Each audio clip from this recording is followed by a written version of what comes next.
Very good. Thank you sir. First class. வார்த்தைகள் என்ன சொல்றேன்னு தெரியல. சொன்னதே ரொம்ப பெரிய விஷயம் சார். Very good. இதுதான் சார் நமக்கு தேவை. Very good. எல்லாருக்கும் வணக்கம். வெல்கம் பேக் டு ஷெஃப்ரினாஸ் கிச்சன். இன்னைக்கு நம்ம இந்த ஊர்ல காஞ்சிபுரம். காஞ்சிபுரம் சொல்லும் போது ஒரு பகுதி வந்து பார்த்தீங்கன்னா கோவில்கள் அதிகமாக இருக்க ஒரு ஊர் நம்ம எல்லாரும் தெரியும். அதே மாதிரி எனக்கு தெரிஞ்ச வரைக்கும் பார்த்தீங்கன்னா நம்ம இந்த கேட்ரிங் நிறைய ஊரில் நடக்கும்போது அதிகமாக மக்கள் எந்த ஊர்லேருந்து வருவோம் பார்த்தீங்கன்னா காஞ்சிபுரம் பக்கத்தில் இருக்க ஊரும் காஞ்சிபுரத்தில் இருக்கவங்க தான் நிறைய பேர் வருவாங்க. ஏன்னா அங்கே தான் நிறைய சமையல் பண்ணுறவங்க ஏகப்பட்ட பேர் இருக்காங்க. ஸோ அந்த மாதிரி ஒரு முக்கியமான ஒரு ஊர் நம்ம உணவுக்கு வந்து பார்த்தீங்கன்னா காஞ்சிபுரம். ஸோ அந்த மாதிரி நீங்கள் பார்க்குற ரெசிபி பார்த்தீங்கன்னா ரொம்ப சிம்பிள், எல்லாருக்கும் ரொம்ப பிடிச்ச ரெசிபி இந்த பூண்டு தக்காளி தொக்கு. வெறும் பூண்டு தக்காளி மட்டும்தான். இந்த தக்காளி தொக்கு வந்து என்னென்னா நாம் வந்து இட்லிக்கு மற்ற எல்லா வகையான ஒரு 10 வகையான டிஃபன் ஐட்டங்களுக்கு நாம் செய்யும்போது சாம்பார் சட்னி வச்சாலும் இந்த தக்காளி தொக்கை வந்து அடிஷ்னலாக வைப்போம். இதை வந்து எல்லாருக்கும் பிடிச்சி போச்சு. இந்த பூண்டு தக்காளி தொக்கு நம்ம நிறைய ஊரில் போய் நிறைய இதில் பண்ணியிருக்கோம். ஆனால் இவங்க பண்ணுற கைப்பக்குவம் பார்த்தீங்கன்னா இவங்க வெங்காயமே சேர்க்க மாட்டாங்கன்னு சொல்கிறாங்க. அதுக்கு என்ன காரணம், ஏன் இப்படி பண்ணுறாங்க? அதாவது எல்லாரும் வந்து வெங்காயம் தக்காளி சேர்த்து தான் தக்காளி தொக்கு பண்ணுவாங்க. நம்ம வெங்காயம் இல்லாமல் வெறும் தக்காளி பூண்டு மசாலா மிளகாத்தூள் தனியாத்தூள் மஞ்சத்தூள் இது வரைக்கும் தான் சேர்த்து பண்ண போகிறோம். இது வந்து நம்ம வெங்காயத்தை பண்ணுறத விட இது வந்து டேஸ்ட்டு இன்னும் கொஞ்சம் நல்லாயிருக்கும். நீங்கள் எங்கன்னா வெளியூர் செல்லும்போது வந்து இதை கையில் எடுத்து போயிட்டா 2 நாளைக்கு கூட நம்ம வச்சுக்கின்னு நாம் யூஸ் பண்ணிக்கலாம். 2 கிலோ தக்காளிக்கு வந்து 200 பூண்டு போடுவோம். அதை அப்படியே நல்லா குக் பண்ணுவோம், தண்ணி ஊற்ற மாட்டோம் அப்படி சொல்லிடுறாங்க. நம்ம தண்ணி சேர்க்காம வெறும் ஆயிலே வதக்கி தொக்கு பண்ண போகிறோம். இது கொஞ்சம் நம்ம பார்சலில் வெளிலலாம் போகிறோன்னா எடுத்து போகிறதுக்கு நல்லாயிருக்கும். ஒரு தக்காளி தொக்குக்கும் ஒரு வித்தியாசம் இருக்கும். ஸோ அந்த மாதிரி பார்க்க போகிற ரெசிபி தான் இன்றைக்கி காஞ்சிபுரத்தில் அச்சு கேட்ரிங் பார்த்தீங்கன்னா 17 வருஷமாக இந்த ரெசிபி பண்ணிட்டு வராங்களா. நாங்கள் ஏறத்தாழ இந்த ஃபீல்டில் ஒரு 17 வருஷமாக இருக்கும். இத்தனை வருஷமாக நான் வந்து தக்காளி தொக்கு இல்லாத நாங்கள் செய்யறதில்லை. தக்காளி தொக்கு வந்து வைக்கும்போது ஜனங்க ரொம்ப விரும்பி சாப்பிட்றாங்க. தக்காளி தொக்குன்னா ரொம்ப உசுறு இல்லை எல்லாருக்குமே, அப்படியே இறங்கிட்டே இருக்கும். நீங்கள் 2 இட்லி எக்ஸ்ட்ராவே சாப்பிடலாம் அந்த மாதிரி இருக்கும். நான் கூட தக்காளி தொக்கு பண்ணியிருக்கேன், அதோட இது பயங்கர பெஸ்ட்டு. ஸோ இந்த மாதிரி யூனிக்கான விஷயம் நம்ம நிறைய கேட்டு போகிறோம். வாங்க நம்ம அச்சு கேட்டரிங் உரிமையாளர் நம்ம குப்புசாமி அண்ணன் மீட் பண்ண போகிறோம். அவரை போய் மீட் பண்ணி இந்த ரெசிபி பற்றி நுணுக்கங்கள் நிறைய விஷயம் தெரிஞ்சுக்கலாம். என் பேர் குப்புசாமி, அச்சு கேட்ரிங், புத்தேர் தெரு, காஞ்சிபுரம். என்னுடைய செல் நம்பர் 9789750705 79041841888. இந்த ஐட்டத்தை நீங்கள் சாப்பிட்டுட்டு எங்களுக்கு உங்களோட ஃபீட்பேக்கை எங்களுக்கு அனுப்புங்க. மேலும் உங்கள் வீட்டு விசேஷங்களுக்கு எங்களை அணுகுனீங்கன்னா நாங்கள் சிறந்த முறையில் செஞ்சு தரோம். ஸோ அவரை தான் மீட் பண்ண போகிறோம். அதே டைமில் அவர் கூட ஒர்க் பண்ணுற ஹரிஷனை போய் மீட் பண்ணி இந்த ரெசிபியோட நுணுக்கங்கள் என்னென்ன சொல்லி கிடைச்சி போகிறோம். போலாமா? வாங்கலாம். வணக்கம். வணக்கம் சார். சௌக்கியமா? நல்லா இருக்கேன் சார். நீங்கள் நல்லா இருக்கீங்களா? ரொம்ப நல்லா இருக்கோம். நம்ம அச்சு கேட்டரிங்ல வந்து நிறைய ரெசிபி பார்த்துருவோம். ஆமாம் சார். அந்த மாதிரி இன்னைக்கு நம்ம என்ன ஸ்பெஷல் பார்க்க போகிறோம்? இன்றைக்கி வந்து ஸ்பெஷல்னா பூண்டு தக்காளி தொக்கு. அது என்னது பூண்டு தக்காளி தொக்கு? ஆமாம். மசாலான்னு பார்த்தீங்கன்னா மிளகாத்தூள் தனியாத்தூள் பெருங்காயத்தூள் மஞ்சத்தூள் அது வரைக்கும் தான். உப்பு ஆயில் மிளகா தாளிக்கிறதுக்கு மட்டும்தான். ஸோ இது வெங்காயம் போட மாட்டீங்களா? வெங்காயமே வெறும் தக்காளி. அதாவது இது கொஞ்சம் டேஸ்ட் டிஃப்ரெண்ட் இருக்கும். நம்ம எங்கன்னா வெளில டூர் போகிறோம், பார்சல் கட்டி போகிறோம்னா ஒரு 4-5 நாள் வச்சுருந்து சாப்பிடலாம். நீங்கள் வந்து ஃப்ரிட்ஜிலேயோ இதுலேயே வைக்கணும். வெறும்னா வச்சிருந்தாலே நல்லாயிருக்கும். சரி, ஓகே. அப்படி நம்ம தக்காளி போடும்போது அந்த தக்காளி டேஸ்ட் புளிப்பு தன்மை தான் கூட இருக்கும். ஸோ அந்த டைமில் மசாலா போடும்போது அதனால வெங்காயத்தை போடும்போது அந்த காரமோ இல்லை இனிப்போ சேர்ந்து சாப்பிட நல்லா இருக்கும். ஆமாம், இது வந்து அந்த புளிப்பு அந்த பூண்டு சேர சொல்ல இன்னும் டேஸ்ட்டு நம்ம அந்த வெங்காயம் சேரதை விட இது டிஃப்ரெண்ட்டாக இருக்கும். சரி, ஓகே. எனக்கு தேவையான பொருட்கள் சொல்லுங்கள். சொல்லிடுறேன் சார். ஓகே. இப்போ இந்த ரெசிபி தேவையான பொருட்கள் பார்த்துருக்கேன்.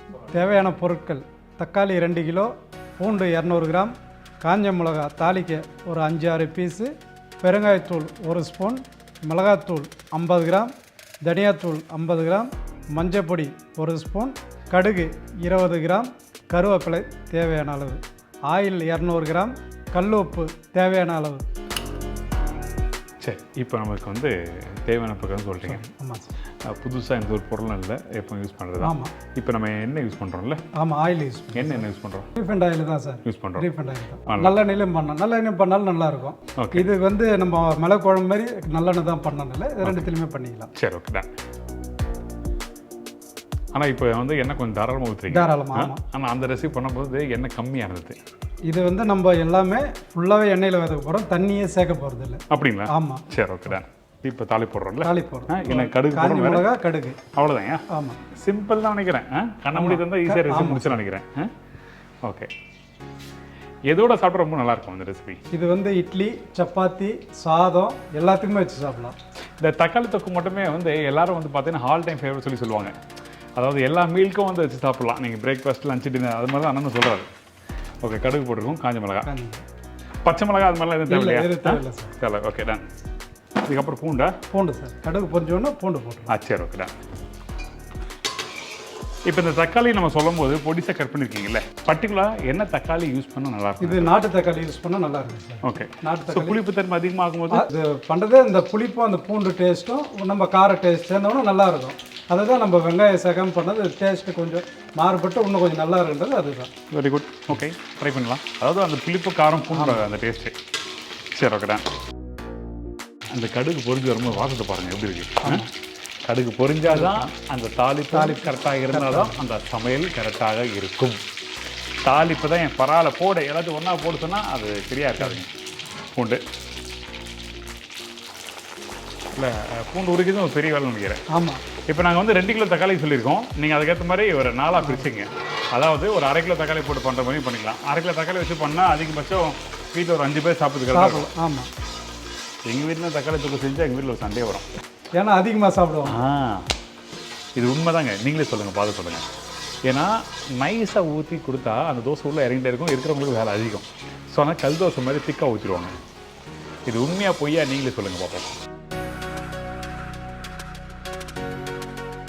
பூண்டு கொஞ்சம் பொன்னரை வதக்கிட்டு கருவேப்பிலை போட்டுட்டு ஒரு வதக்கிட்டு தக்காளி சேர்த்துட்டு தக்காளி போடணும். ஆமாம். அப்போ இந்த பூண்டு வதக்கிட்டு காமிங்க. எந்த அது அடுத்த ஸ்டேஜில், அதாவது அந்த பூண்டு வதக்கின அப்புறம் எந்த ஸ்டேஜில் வந்து தக்காளி போடணும் காமிங்க.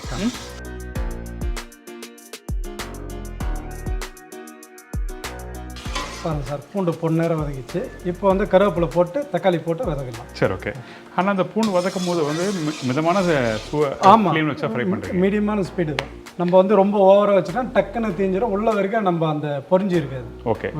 ஹை ஃப்ளேமில் வேண்டாம், மிதமான சூடில் வச்சு பண்ணுங்கள். அப்போ தான் அது பூண்டு நல்லா வந்து வரும், கலரும் கரெக்டாக இருக்கும். இல்லை கலர் அதிகமாகிடும், உள்ளே வேகாது. பச்சை கருவேப்பிலை. ஓகே. அப்போ இந்த பொடியெலாம் எப்போ போடுவோம்? தக்காளி போட்டு ஒரு நிமிஷம் நல்லா வதக்கிட்டு அப்புறம் பொடியெல்லாம் போட்டுருவோம். சரி, இப்போ போட்டுடலாமா போய் தக்காளியை? இந்த ஒரு நிமிஷம் கருவேப்பிலை பொரிஞ்சு உடனே போட்டுருவோம். இந்த கருவேப்பிலை உள்ளே போனால் அந்த பூண்டுக்கும் அதுக்கும் பார்க்குறது எப்படி கலர்ஃபுல்லாக இருக்கு.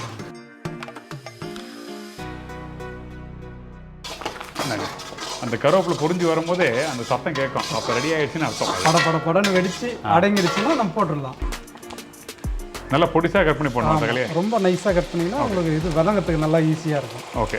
சில பேர் என்ன பண்ணனா இதை அரைச்சி போடுறாங்க. அந்த பக்கம் எப்படி? அது அரைச்சி பண்ணிங்கன்னா பேஸ்ட் மாதிரி தான் இருக்கும், நம்ம தொக்கு மாதிரி வராது. இது 1-2 முழுசாக இருக்கும். முழுசாக இருக்கும். ஆமாம், மசிஞ்சா மாதிரி இருக்குமே தவிர அரைச்சா மாதிரி இருக்கும். ரைட். இப்போ கல் உப்பு போட்டிங்கன்னா கொஞ்சம் டக்குன்னு வதங்கிடும். சரி, ஓகே. தக்காளி போட்டோன்னா கல் உப்பு போட்டு ஒரு நிமிஷம் வதக்கிட்டு நம்ம வந்து அப்புறம் மிளகாத்தூள், தனியாத்தூள், மஞ்சள் பொடி போட்டலாம். ஏன்னா அந்த கல்லுப்பு போகும்போது வந்து தண்ணி விட ஆரம்பிக்கும் சீக்கிரமாக. அப்போ என்னன்னா சீக்கிரமாக வேகும். அதனால அந்த கல்லுப்பு போடுறது விஷயம். ஓகே. அப்போ எனக்கு தக்காளி லைட்டாக வதக்கிட்டு அடுத்த ஸ்டேஜ் எப்படி போடுறது சொல்லுங்கள். சரிங்களா?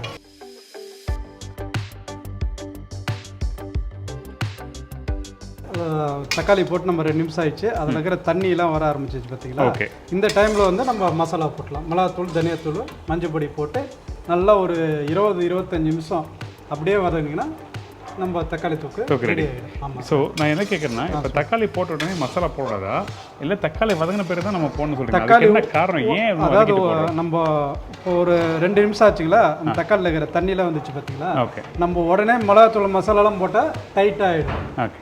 அந்த மசாலா போட்டோன்னு இதுவாகிடும். இப்போ தண்ணி வர சொல்ல போட்டிங்கன்னா எல்லாம் மிக்ஸ் ஆகி நல்லா வதங்கிறதுக்கு இதுவாக இருக்கும். கரெக்டாக சொன்னதான். ஏன்னா விஷயங்கள் இருக்குது. ஏன்னா அந்த தக்காளி வதங்க என்ன ஆகுனா அது நேரம் ஆக அந்த தண்ணி விட்டு வரும். அப்போ என்னன்னா உங்களுக்கு அடி பிடிக்காமல் இருக்கும். அவர் ஆரம்பத்திலே சொன்னார் தண்ணி ஊற்றாம தான் குக் பண்ண போகிறதுன்னு சொன்னார். ரைட்டா? ஆமாம். சரி, இப்போ நம்மளுக்கு என்ன வேணும்? ஃபஸ்ட்டு மஞ்சள் பொடி, மஞ்சள் தூள். மஞ்சள் எல்லாம் கட் பண்ணி வச்சுருக்கேன். எல்லாமே கொடுங்க சார். அப்படியே எல்லாமே உங்களுக்கு ரெடியாக வச்சுருக்கேன் பாருங்கள். கட் பண்ணி டக் டக் டக் டக். எப்படி மிளகாத்தூள் அதிகமாக போடுவீங்களா, எப்படி கம்மியாக போடுவீங்களா? மிளகாத்தூள், தனியாத்தூள் ஒரே ஈக்குவல் தான். ஒரே அளவு தான். ஆமாம், ஒரே. ஓகே.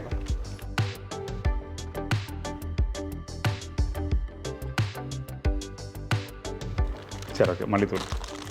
ஸோ மஞ்சத்தூள் போட்டாச்சு, மல்லித்தூள் போட்டாச்சு. அதுக்கப்புறம் நம்மக்கிட்ட இருக்க மிளகாத்தூள் இங்கே போடுறோம். இப்போ வந்து பெருங்காயம். ஓகே. ஏன்னா அது மட்டும் தான் இருக்குது, ஆமா, வேற அது எதுவும் மட்டும் இல்லை, எல்லாத்தையும் போட்டார் இவர். ஸோ முக்கியமாக கவனிக்க வேண்டிய இடத்துல பார்த்தீங்கன்னா இந்த இடத்துல அந்த தக்காளி வதக்கிட்டு அதுக்கப்புறம் பண்ணுறது தான் நல்லது. நல்லது. ஆமாம் சார். சரி ஓகேடா. நல்லா ஒரு 20-25 நிமிஷம் நல்லா வதங்கணும். சுத்தமாக அந்த தண்ணியெல்லாம் வற்றிட்டு அந்த தக்காளி மசிஞ்சு வந்துடும். அந்த டைம் ரெடி ஆகிடும். ஓகே. இப்போ மசிஞ்சு வரனா அந்த தக்காளி நல்லா மசிஞ்சிருக்குமா இல்லை 1-2 பீசஸ் தெரியுமா? 1-2 பீசஸ் தெரியும். சரி, அப்போ எனக்கு குக் பண்ண காமிங்க.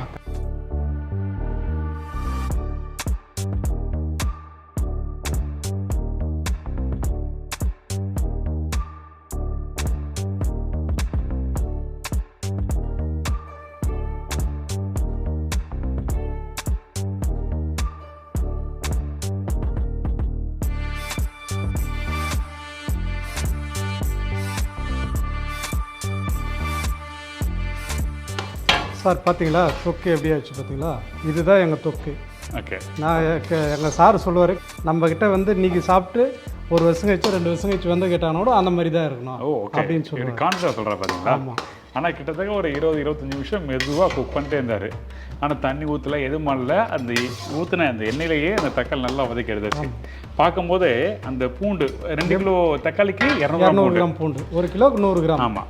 ஆனால் எப்படி இருக்குது தெரியுது பாருங்க. அப்படியே எல்லா அந்த பூண்டெல்லாம் அப்படியே நல்லா தெரியுது நல்லாவே. Super, very good. இப்போ டேஸ்ட் பண்ணலாமா? பண்ணிடலாம். இப்போ கொத்தமல்லிலாம் போடணுமா? கொத்தமல்லி வேணாம் சார். ஏன்னா கொத்தமல்லி போட்டிங்கன்னு வச்சுக்க, அந்த ஈரப்பதத்தோடு போட்டிங்கன்னா நம்ம ஒரு வாரம் 4 நாள் வச்சு சாப்பிட முடியாது. நம்ம இன்றைக்கே செலவு பண்ணினா கொத்தமல்லி போட்டுக்கலாம். ஆமாம். சரி ஓகேடா. அப்போ எனக்கு இட்லியோடு ஊற்றிருக்காங்க. தக்காளி தொக்குன்னா ரொம்ப உசுறு இல்லை எல்லாருக்குமே, அப்படியே இறங்கினே இருக்கும். அதான் நீங்கள் 2 இட்லி எக்ஸ்ட்ராவே சாப்பிடலாம், அந்த மாதிரி இருக்கும். தொக்கோட டெக்ஸ்சர் வந்து பார்த்தீங்கன்னா வெரி குட் டெக்ஸ்சர். அந்த எண்ணெய் அதிகமாக இருக்க மாதிரிலாம் இல்லை. தக்காளி மசிஞ்சிருக்கு, 1-2 பீஸ் நல்லா முழுசாக தெரியுது. அதே மாதிரி இங்கே பூண்டு பார்த்தீங்கன்னா அந்த 200 கிராம் பூண்டில் பார்த்தா சின்ன சின்ன குட்டி பூண்டு அப்படியே முழுசாக இருக்குது, மசிஞ்செலாம் போல. ஓகே, ரொம்ப நான் பேச வேண்டாம், டேஸ்ட் பண்ணலாம். இப்படி தாராளமாக எடுத்து தாராளமாக தொட்டு சாப்பிடணும், அள்ளி சாப்பிடணும்.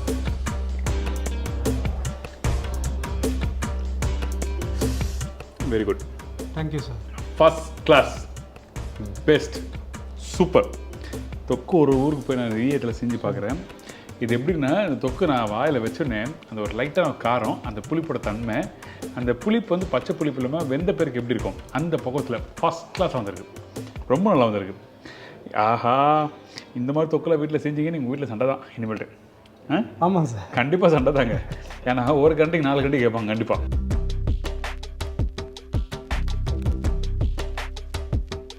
அருமை அருமை.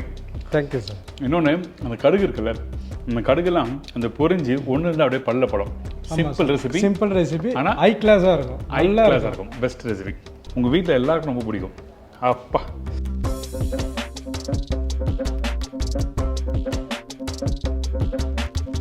என்ன சொல்கிறதே தெரியல. எக்ஸலண்ட்டு. மிஸ் பண்ணாதீங்க, ட்ரை பண்ணி பாருங்கள். நிறைய தக்காளி தொக்கு கொடுத்துருக்கேன், நான் கூட தக்காளி தொக்கு பண்ணியிருக்கேன். அதோட இது பயங்கர பெஸ்ட்டு. வார்த்தைகள் என்ன சொல்கிறேன்னு தெரியல. ரொம்ப ஹாப்பியாக இருக்குது, சந்தோஷமாக இருக்குது. எனக்கு உங்கள் நம்பர் கொடுங்க. உங்கள் வீட்டில் எல்லோரும் செஞ்சு பாருங்கள், செஞ்சு பார்த்துட்டு ஃபீட்பேக் கொடுங்க. எங்கள் சாரு பேர் குப்புசாமி, அச்சு கேட்ரிங். Phone number 7904184488. இந்த மாதிரி ரெசிபி நீங்களே ட்ரை பண்ணி பாருங்கள். உங்கள் வீட்டில் செஞ்சிங்கன்னா ஒரு கரண்டி 10ல் 4 கரண்டி சாப்பிட்டாங்க, 5 சப்பாத்தி சாப்பிட்டாங்க, 7 இட்லி சாப்பிட்டாங்க, நீங்களே சொல்லுவீங்க. ட்ரை பண்ணி பார்த்துட்டு சொல்லுங்கள். நீங்களே எங்களுக்கு ஃபோன் பண்ணி நல்லா இருந்தது, உங்களை நீங்கள் சொன்ன மாதிரியே இருந்தது அப்படின்னு நீங்களே சொல்லுவீங்க. ரொம்ப நன்றி. தேங்க்யூ.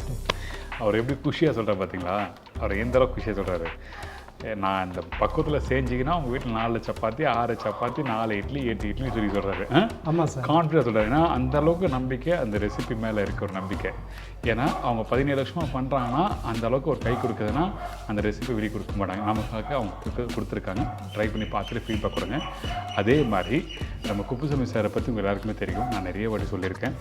நம்ம வீட்டு சைடில் ஃபங்க்ஷனாக இருந்ததுன்னா கண்டிப்பாக காண்டாக்ட் பண்ணி பாருங்கள். காஞ்சிபுரம் அந்த சைடில் அவங்க பியூர் வெஜிடேரியன் மெனு. அதே டைமில் எல்லா பலகாரங்களும், முறுக்கு, சீடை, அதிரசம், வேறு என்ன பண்ணுறீங்கன்னா அதிரசம், தட்டை, ரிப்பன், அந்த மாதிரி முறுக்கு ஐட்டம், ஸ்நாக்ஸ் ஐட்டம், மிக்சரு.